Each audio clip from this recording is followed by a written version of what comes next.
Right బులెటిన్లో మరో breaking news చూస్తున్నాం. విజయనగరం జిల్లా వంగర మండలం మడ్డువలస రిజర్వాయర్లో చేపల వేటకు వెళ్లి 5 మత్స్యకారులు చిక్కుకున్నారు.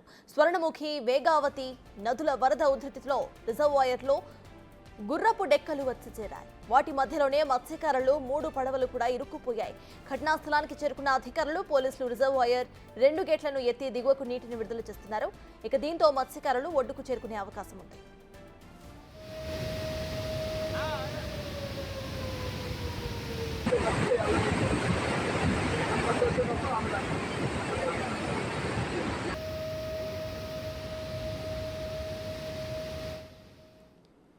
ఇదే అంశంపై పూర్తి డీటెయిల్స్ ను మా ప్రతినిధి రాము అందిస్తారు. రాము, చెప్పండి, మత్స్యకారులను కాపాడే ఆపరేషన్ ఎక్కడి వరకు వచ్చింది? ప్రెసెంట్ 2 గేట్స్ ని ఓపెన్ చేసినట్టు కూడా తెలుస్తోంది. అక్కడ అప్డేట్స్ ఏంటి?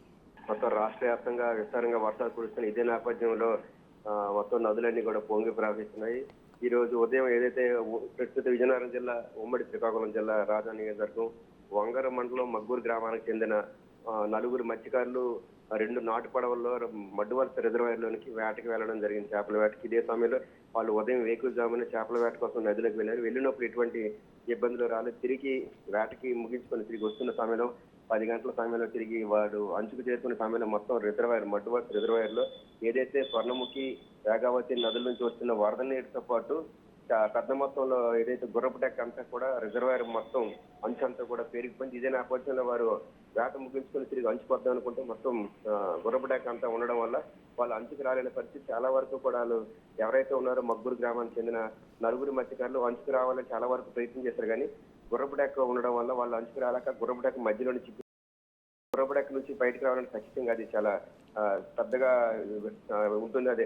అది తప్పించుకోవడం చాలా కష్టం. ఒకవేళ పొరపాటునాలు అంచు దిగారంటే ఖచ్చితంగా కూడా ఈదుకొని రావాలన్నా సరే ఖచ్చితంగా రాలేని పరిస్థితి, మధ్యలోనే వాళ్ళు ప్రాణాలు కోల్పోయే పరిస్థితి ఉంటుంది. ఈ నేపథ్యంలో ఎంత ప్రయత్నం చేసినా అంచుకు రాకపోయేసరికి వాళ్ళ దగ్గర మత్స్యకారులు ఎవరైతే మగ్గూరు గ్రామానికి చెందిన వాళ్ళ దగ్గర కూడా మొబైల్ ఫోన్లు ఉన్నాయి.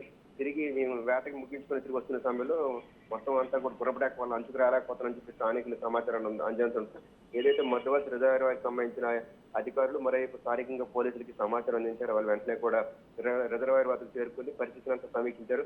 ఒడ్డుకు రావడానికి ఎటువంటి అనుకూలత లేకపోతే ఇమీడియట్ గా కూడా రిజర్వాయర్ అధికారులకి స్థానిక పోలీసులు సమాచారం అందించారు. వాళ్ళు అంటే రిజర్వాయర్ నుంచి నీరు కిందకి గేట్లు వదిలితే తప్ప ఏదైతే గుర్రపడక ఉందో అంత కిందకి వెళ్లే పరిస్థితి లేదు. కాబట్టి ఖచ్చితంగా 2 గేట్లు ముందుగా 2 గేట్లు తెరిచి కిందకి గిరపడాక వదిలిన తర్వాత వాళ్ళు ఆటోమేటిక్ గా కూడా అంచుకు వచ్చే పరిస్థితి ఉంది. కాబట్టి అధికారులు పూర్తి స్థాయిలో సమీక్ష అంత పరిశీలించిన తర్వాత 2 గేట్లు కూడా ఇచ్చారు. ప్రస్తుతం అయితే గుర్రపడాక అంతా కూడా నది నుంచి ఏదైతే మడ్డువలస రిజర్వాయర్ నుంచి కిందకి బంగాళాఖాతం వైపు కూడా అది నీరంతా కిందకి వెళ్ళడం వల్ల గుర్రపడాక అంతా కూడా కిందకు వస్తుంది. ఇదే నేపథ్యంలో అందులో ఉన్న మత్స్యకారులు మగ్గూరుకు చెందిన 4 మత్స్యకారులు కూడా అంచుకొచ్చే పరిస్థితి కనిపిస్తుంది.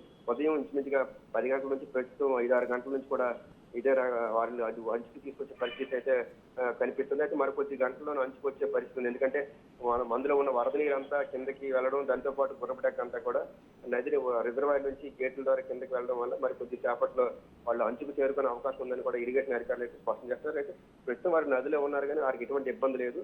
అంచుకు వచ్చేందుకు కొంత సమయం పడుతుంది. మధ్యలో ఉన్న గుర్రపడాక అంతా వెళ్ళిపోయిన తర్వాత వాళ్ళు అంచుకు వచ్చేందుకు కూడా మార్గం సుగమం అవుతుంది. అప్పుడు ఎటువంటి ఇబ్బంది ఉండదని కూడా అధికారులు అయితే స్పష్టం చేస్తున్నారు. Right, thank you, Ramu. For more videos like this, subscribe Big TV channel.